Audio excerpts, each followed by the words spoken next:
Today I have on the show Bryan Shimeall. Bryan works for Multifamily Risk Advisors, and believe me, you want him on your team when making multifamily investments. Today, he gives an interview of some less understood topics for managing multifamily risk, and this is an episode not to miss. So let's get started. All right, so Bryan, tell me a little bit about yourself and your company. Yeah, sure. Thanks, Reid. My name is Bryan Shimeall. I'm with Multifamily Risk Advisors.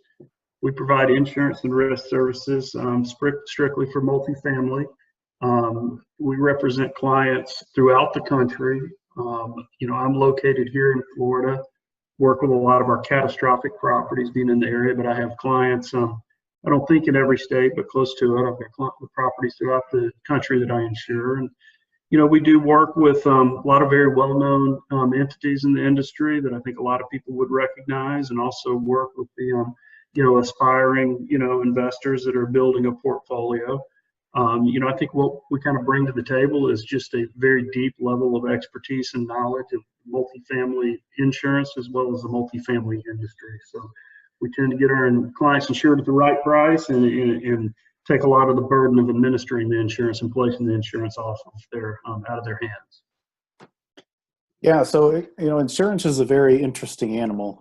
I think to a lot of investors or apartment owners, it's just kind of another number on the expense line. But I think it's a lot more than that. Maybe you can tell us a little bit about why you think it's a little bit more important than just a number and some things that we need to look at.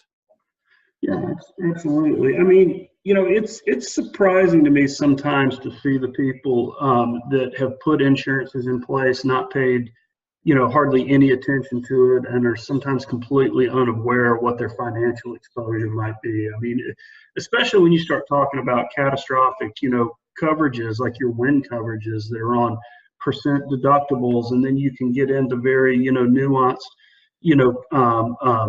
terms of the policy that have huge financial, impact. And now what you're seeing is you're seeing where these wind coverages were first implemented, in areas like Florida's and South Carolina's, the coastal exposed, areas. There's been so much loss occurring. I mean, in Texas and in the Midwest now that you're starting to see the same types of wind structures being imposed in those areas, and a lot of people are just unaware. And and this isn't just to talk about wind, to say that's the only area. There's a variety of different coverages that sometimes people don't understand or don't have in place that could, again, have huge financial impact at time of a claim. So what you mentioned wind. What are some of those overlooked coverages, that maybe aren't considered, that would turn into a devastating loss for the owner? Yeah, I mean, probably the easiest and most common example I see is that, if I were to ask 90% of my insurers, even some pretty sophisticated investors, hey, what does your wind coverage look like? They're going to throw a percentage at me. They're going to say, oh, I have a 3% wind deductible or 5% wind deductible. And then the $1 million question is, well, what does that, it could be 1%, but what is that 1% or 3% or 5%? What does it apply to? Does it apply on a per building basis, or does it apply on the total insured value of the property? So you think about that. I mean, that could have, a huge impact. I mean, you take a $30 million property, for example, 300 unit property or something like that. And, if that 3% or 5% applies on 30 million, that's a huge deductible that you're going to have to deal with, rather than if that same deductible percentage applied on a per building basis, where you might have 10 buildings each valued at 3 million, and so now that percent deductible applies on 3 million instead of 30 million. And that's one term, and the other one that sometimes I have more trouble convincing people of, but living here in Florida, and I actually lived through it personally even before I was in the insurance business, and that's multiple storms. And so, great, you have a 3% wind deductible. Well, does that wind deductible, is it on a calendar year basis, or is it on a per storm, per occurrence basis? So, it's surprising how often you have one hurricane or tropical storm hit, and then there's another one right behind it coming in. And so, if that deductible is on a calendar year basis, well, you have to meet it once. But if that deductible is on a per occurrence or per storm basis, you meet it for the first storm, and after all the damage is done, and then here comes the second storm, you got to start all over again. And and then the another component of it is, is that percent deductible, does it apply just to hurricanes, or does it apply to named storms? Preferably, you want it just to apply to hurricanes. So then tropical storms fall under an all other wind or the all other peril deductible, which is much lower. But so the hurricane's preferable. But if it's a named storm, tropical storms are named storms. So you would have to be meeting that higher deductible for both tropical and hurricane events. So I know it gets complicated. I know I probably just lost half your listeners with that. But the key point I would say is that understanding these coverages, you don't have to understand the ins and outs of them, but it kind of goes back to what I said earlier when I positioned our firm. You need somebody who knows them very well so that they can put you in the best possible position that you could be in when a claim happens for something like that. Yes, I think most people think of deductibles as a flat amount, like a straight dollar. But so you're talking, these are percentage deductibles. Could you explain a little bit about the differences? Yeah, I mean, when you get into a policy, you're going to have, everybody thinks of fire. Well, the fire almost always falls under your lowest, what's called your all other peril deductible. 10,000 is pretty common deductible amount you see. But when you get into some of these percent deductibles that I'm talking about, they, everything in a catastrophic area, coastal area, by that is you're going to see these wind coverages on a percent basis. And now, over the last few years, there has been so many claim events happen in Texas, in the Midwest, these areas that you're seeing many carriers impose that same type of structure for wind coverage in non-coastal areas. So, they break up your deductibles again by the cause of loss. And sometimes, yes, if you have a property that's not in any sort of wind prone or wind exposed area, then it might all fall under the all other peril deductible of like 10,000 or less. But there are, many parts of the country right now that are being introduced and having to deal with these percent deductibles. And I see a lot of people just not pay that much attention to them. But when you live in some place like Florida, anybody that owns a property in Florida understands them very well. So, because it does. So let's talk a little bit about that then. When we're deciding a deductible, or to go with replacement cost or actual cash value, how do you determine where to set those? Well, it's driven by a lot of factors. Okay, first of all, your carrier, believe it or not, has some input in terms of what valuation that they're comfortable with. Your lender has some input, and then, the owner itself obviously has some input in those. And, typically when you talk about like garden style apartments, 2-3 story apartment complexes, multiple buildings, in, non-metro areas, just various parts of the country, common valuation you see is like $75 per square foot, which tends to be acceptable to both Fannie and Freddie.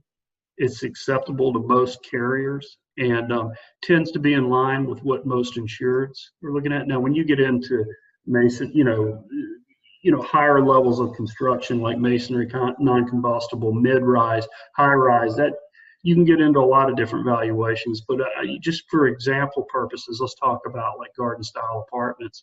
You can have a pretty uniform valuation that's used on those for most parts of the country. So it's the gross square feet of the property multiplied by that valuation. And then, you always want your coverage written on a replacement cost basis, which means that there's just no depreciation factored in. But this is a real interesting point, and it's the thing that I have to deal with every single day have to navigate. And I also see so many of my insureds that are in the process of purchasing a property are not real well aware of something that deals with the actual cash value or replacement cost that you're talking about with respect to roofs. The carriers, again, have been stung over the last few years with so many claims of having to replace people's roofs that almost all carriers we're dealing with will not provide this replacement cost coverage, which you want and which Fannie and Freddie require, a key point. So if you're getting a loan, Fannie and Freddie require it. These carriers will not offer replacement cost coverage on roofs that are much older than 15 years. And so if they get older than 15 years, they'll cover them, no problem, but they're going to cover them on an actual cash value basis, which means they're going to factor in depreciation. They're just going to give you what they estimate they're worth today. And so, you know, this is huge for people that, you know, might be in the process of purchasing a property. Maybe it has 16, 17, 18-year-old roofs on it that aren't leaking. But what they don't realize is that you're probably not going to be able to get a carrier that will cover those on a replacement cost basis, and your lender's not going to extend the loan unless you have coverage on a replacement cost basis. So there's been several scenarios here of late where, you know, the insured's either walked away from a property that they spent a lot of time and money on during due diligence, strictly from the standpoint of they were going to have to replace the roofs. Or, you know, I've had a couple where they've just had to extend a major capital expenditure and replace the roofs just so they can get the coverage that Fannie and Freddie requires. Does that make sense? Or did I delve too deep there?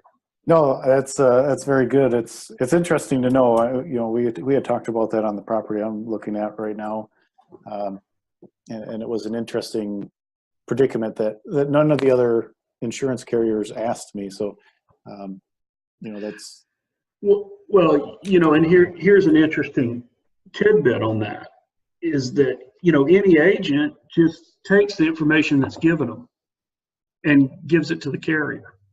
And, you know, now the carrier might come out and do an inspection a couple months after the fact, but, you know, oftentimes, you know, I see clients time and time again, you know, hey, how old are the roofs on them? Oh, they're 5 years. Okay.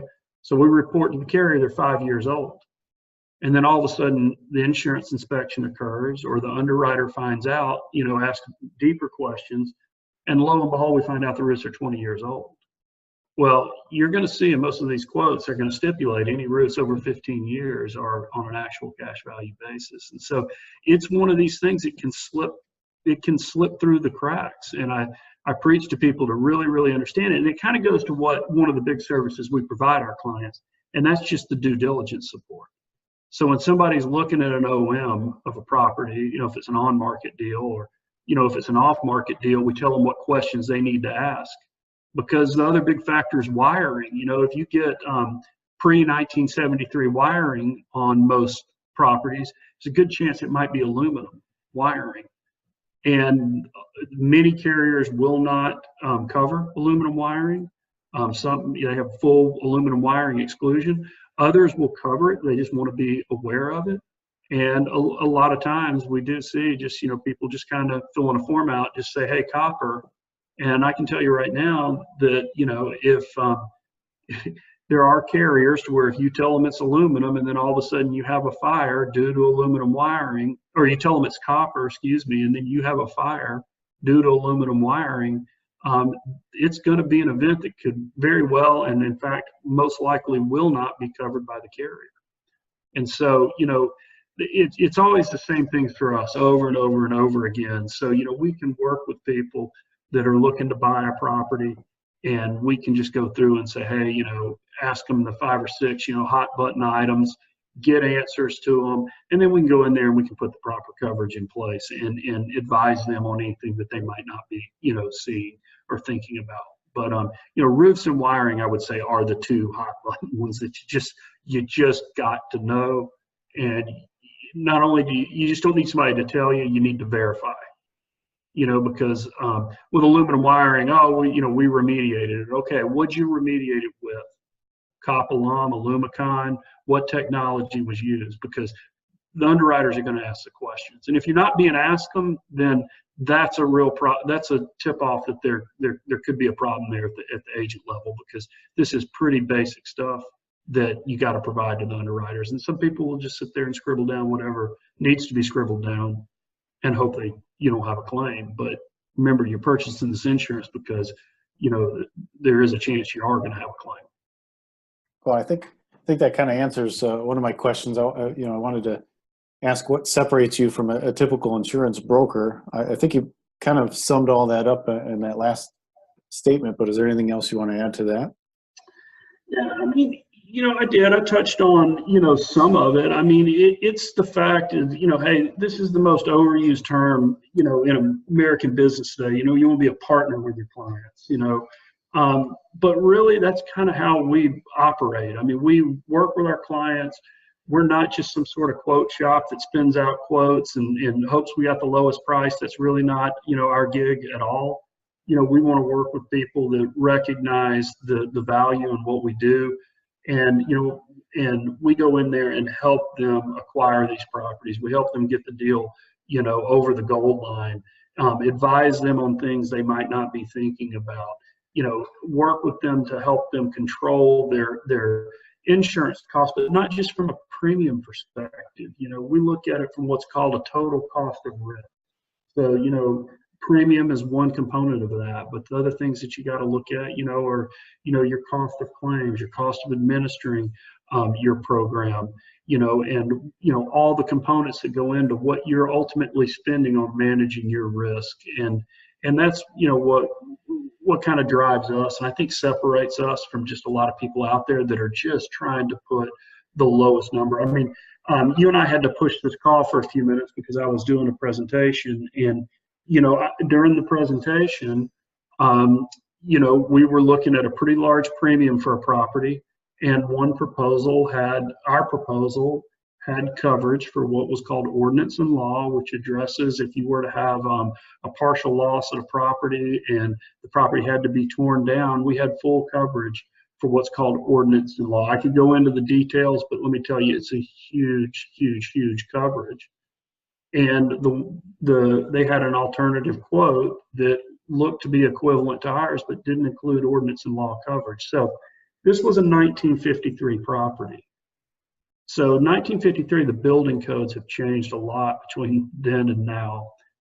And if you were to lose 50% of that building to a fire or something like that, I can guarantee you the building department's going to require the other half to be torn down. They're going to require it to be brought up to new building code. There's going to have to be major demolition.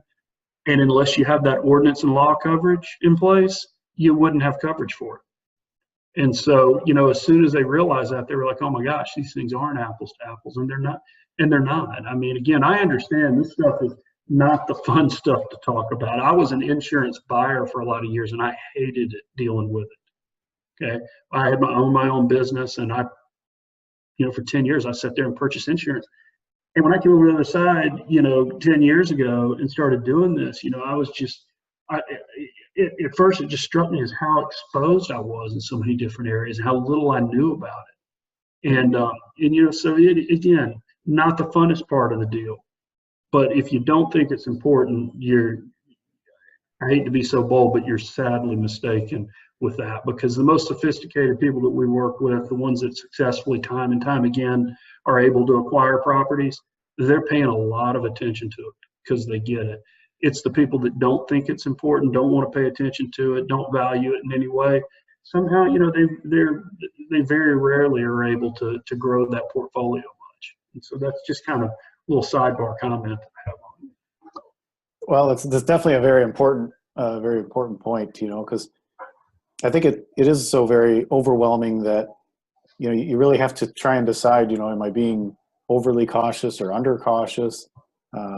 So it's definitely a large topic, and it's worth delving into. I know you comment and say it's not an exciting topic, but it is very important, and it's a large item on the expense, so it should be treated with that respect. But it is, and the other comment I would have is the type of market that we're in right now. I've talked a lot about acquisitions. I mean, obviously, we take clients over existing portfolios all the time and redo their insurance. for them and find all sorts of mistakes in an existing portfolio. But, you know, for the last probably 6 to 7 years, you know, insurance costs have been falling for multifamily. And so everybody's been sitting there for the past, 6, 7 years and thinking their agent's doing a great job with them because they got a flat renewal or it went down a little bit. And all that changed last year. And so if you're looking at a property to buy using the seller's number from last year, insurance number, it just doesn't apply. I mean, it doesn't apply for a lot of reasons, but the market alone, I can tell you, it does not, that number does not apply, anymore. And, we're entering we're in right now what's called a very hard market, meaning carriers are pulling coverages back. They're not offering as much. They're seeking big rate increases. On the casualty side, general liability carriers, there have been several that have just exited the market. So the ones that have remained are really seeking to get a premium. And so in general, you're seeing insurance cost across the board go up. And, finding this out 2 weeks before your renewal date is worthless because you're probably just not going to have time to address it, And so, I would say that, getting out in front of it, realizing what market we're in, making sure your insurance is correct, and but also verifying that you're paying the right amount is extremely important in this market. A lot of people are getting caught off guard at renewal, and that hadn't been the case the past few years. So when should the people reach out to you? So you've got new buyers. Mm-hmm. When should they reach out and contact you? Yeah, I mean, new buyers, I mean, I would say, at least, a couple months before you plan to close on it. Honestly, what I say is, because again, it goes to our due diligence services, if you're getting ready to put a bid in on a property, get in touch with us because we can give you an estimate of what the insurance costs on that are going to be, and you can plug that into your pro forma and refine your number a little bit. So, if you're looking at a property, contact us, right out of the gate. In terms of an existing portfolio, where you might have, a renewal date or multiple renewal dates on different properties throughout the year, at least 60 days in advance. You get inside that 30-day window, there's a good chance your current agents, probably block the marketplace up where that doesn't leave a whole lot of options, and trying to get the underwriter's attention to, put something together in a couple weeks, there's got to be a pretty compelling reason for them to do that. So for existing policies, get in touch a couple months out. For new purchases, get in touch with us right from the start. Okay. Now, we had talked about this before, but what documents do you want from the seller? Yeah, the one that I preach over and over and over again is ask for the currently valued loss runs for the property and the liability while you're in the due diligence phase, when they're more than willing to offer this stuff up. Because a lot of times when things go under contract, I mean, sometimes I see the sellers aren't as quick to turn this stuff around. And we have to provide the loss runs of the seller, to these carriers. And they have an impact. I mean, we had one about a month and a half ago was a purchase. We kept asking for loss runs, couldn't get them. Lo and behold, we finally get them. There had been $3 million worth of claims paid out, 3 different claims on this property. And the buyers were going to be paying a very inflated insurance cost for the next few years to pay for those losses that had occurred. And so, always get that loss information as quickly as you can. It tells you a lot about the property too. I mean, if you go look at a property and you see, it's had 3, 4, 5 different, liability claims on it over the last year or two. Well, number one, it's going to cost you more, but number two, that might give you a real clear insight into the type of tenants there, kind of what's going on with the property. So the losses tell you a lot.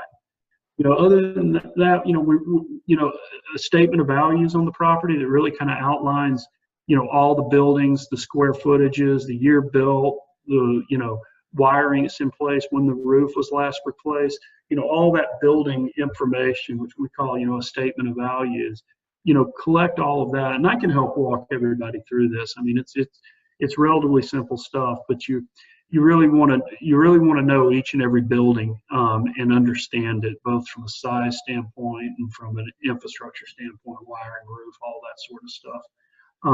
So those are the main ones that really can kind of get us moving forward. We've simplified it on our end with some a document that I can send people that just pretty much outlines the 5 or 10 things that they need. So I can provide that to you. Okay. So now from a passive investor's perspective, so we talked a little bit about the individual lender requirements that they'll have for insurance. Should a passive investor be looking at how well their deal is being insured, or is the lender requirements cover all that they need? Well, I mean, yeah, I mean, I think they definitely should. I mean, they've got capital in the deal, so they got capital at risk. The banks are looking at it,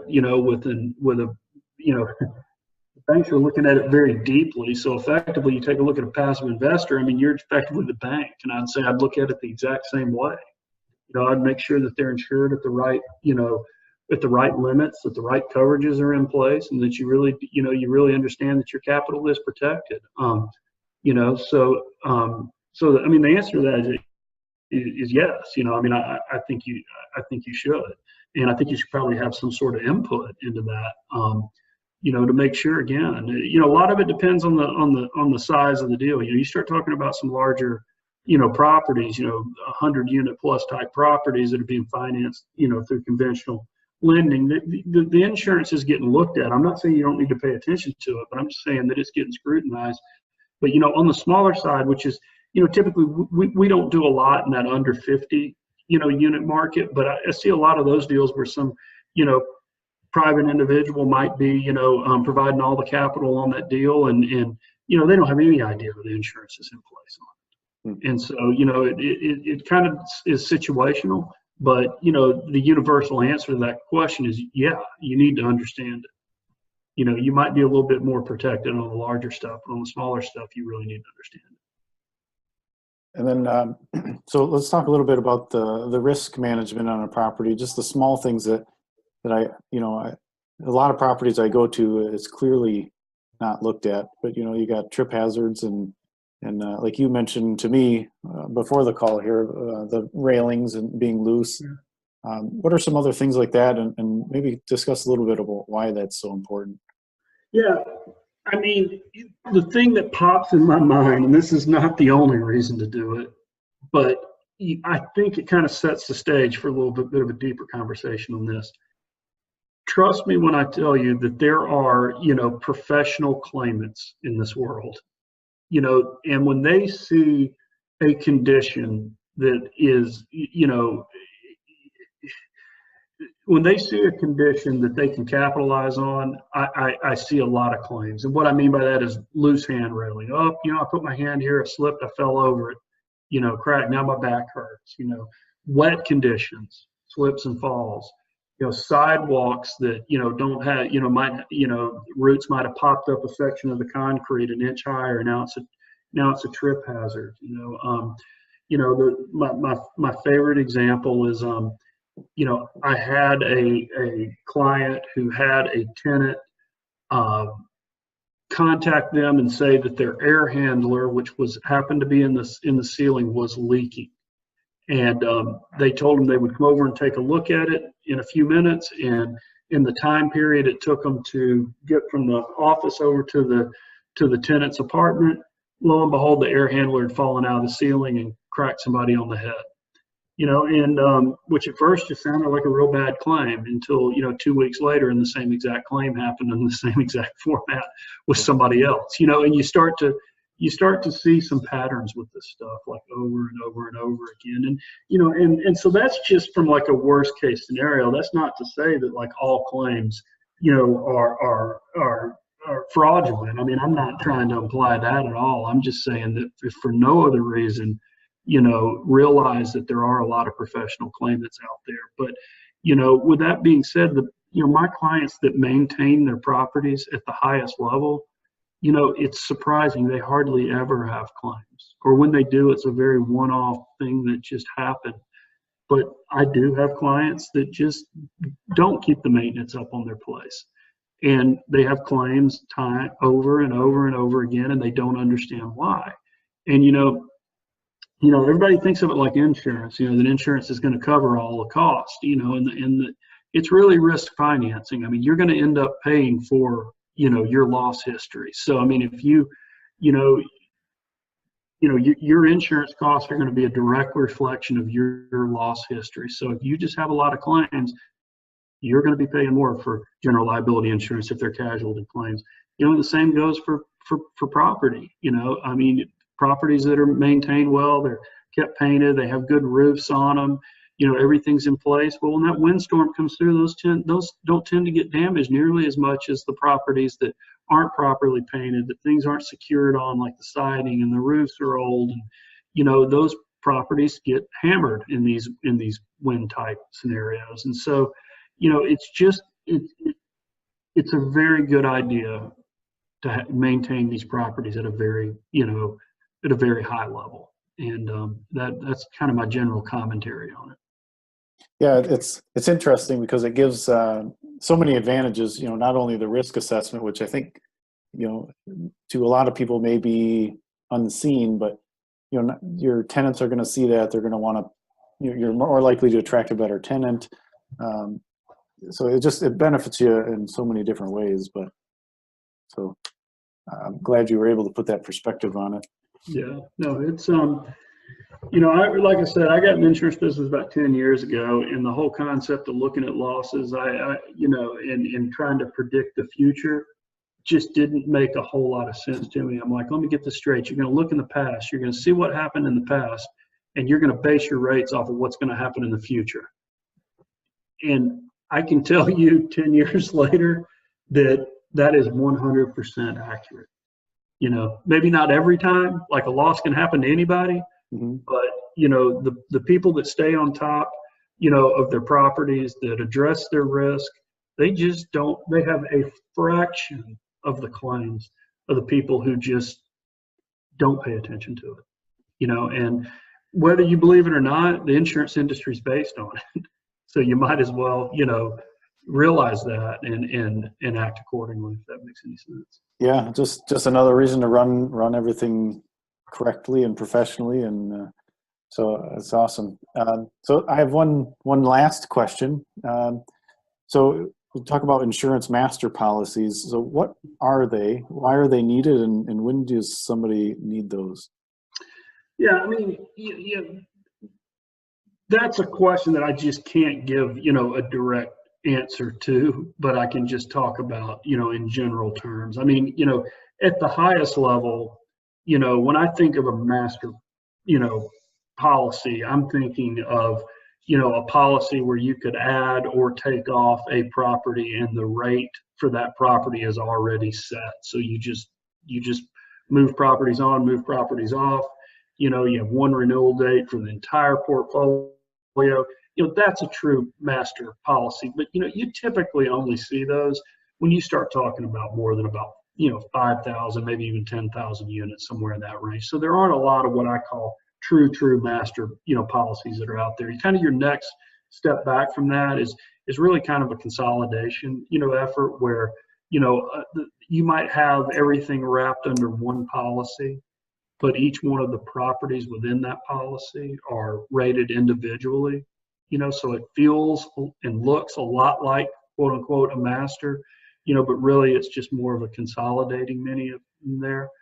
And then there's, kind of going back and talking about, these big global, master programs, which we do a lot of, there's a lot of different ways to structure that. If you've got a couple $100 million in values, you might set a loss limit, say for like 50 million, because chances are you're just not going to lose the entire portfolio. And you might structure the coverage like that, or you might get into a layered insurance approach where certain carriers are taking on different layers of risk.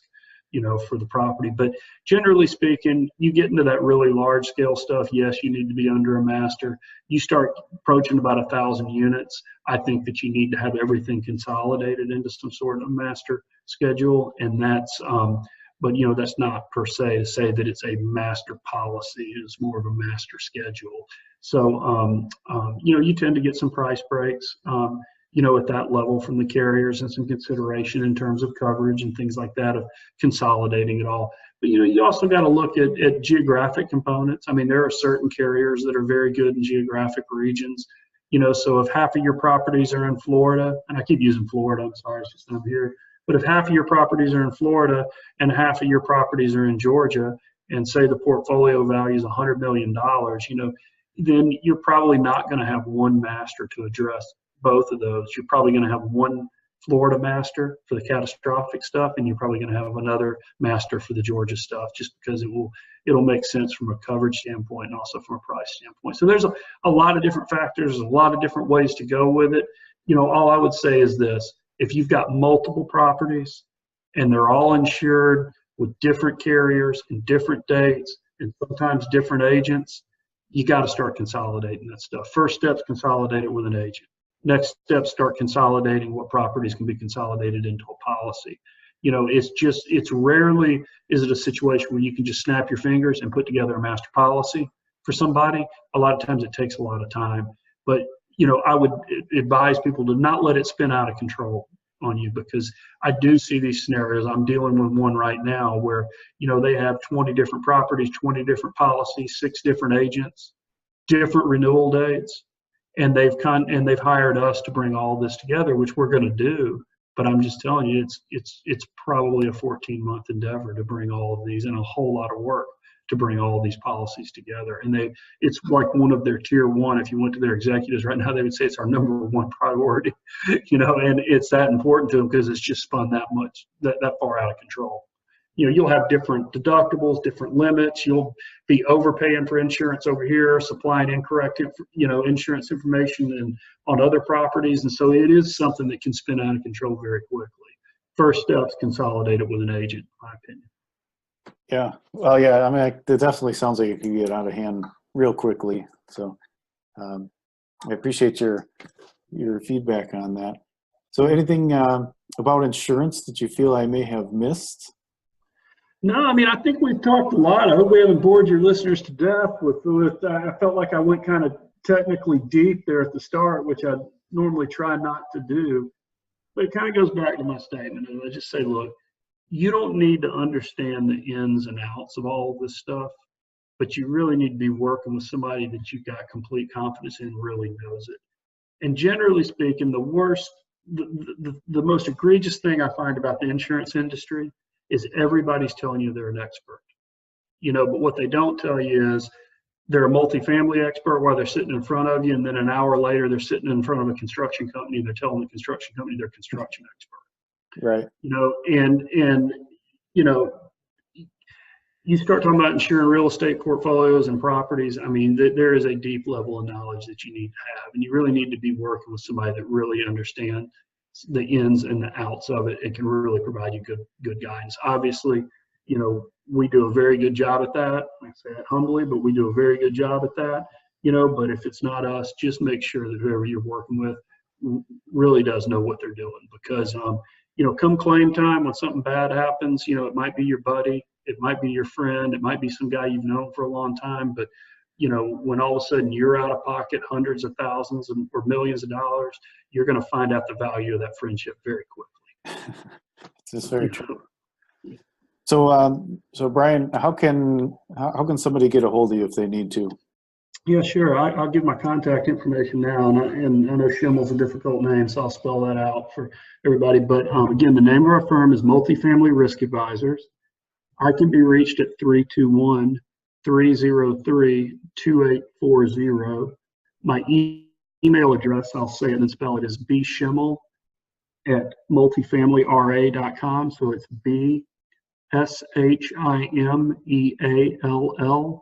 @multifamilyra.com. The RA stands for Risk Advisors. And so, feel free to reach out to me. I can definitely help you out. Excellent. Well, I definitely appreciate you coming on here. It's always a pleasure talking to you, and I always seem to learn something new every time we talk. So I greatly appreciate your time, and we'll talk to you. Yeah, no problem. I really enjoyed it. So it was good talking to you, Reed.